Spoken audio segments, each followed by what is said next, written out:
佢有兩點我想同大家講嘅。第一，我話傳波嘅過程要擺4個，記唔記得啊？1、2、3、4，係咪4個啊？係。擺4個。第二樣嘢，佢傳球嘅過程嘅時候，佢接完個波，跟住去望，跟住一見到個位置咧，要快嘅過程嘅時候，就要好快去做；要逼嘅過程嘅時候，接完個波，要逼嘅過程就要迷惑，一見到位置就要 firm 去做。佢呢下由呢一度，然抽去呢一度。係非常之快，你睇一睇，呢個慢鏡嚟㗎，呢個已經係慢鏡嚟㗎，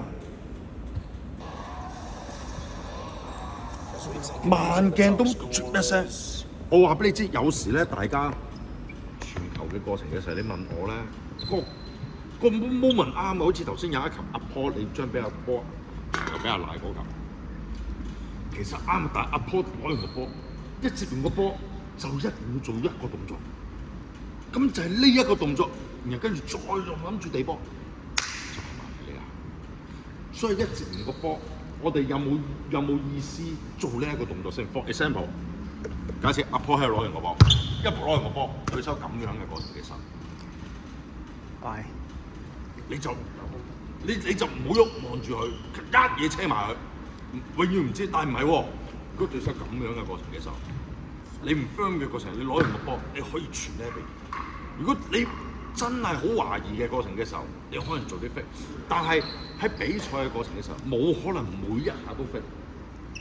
所以比傳波係一個經驗嚟嘅，接完個波幾時做假動作，幾時一嘢好 firm 車埋佢。你見唔見嗰後波慢動作都可以係由呢邊好快傳出去，個波仲要直喎，到手喎。明唔明白？而我哋嘅傳波需要改善，但係今日我哋啲 long pass 係進步咗少少嘅，明唔明白啊？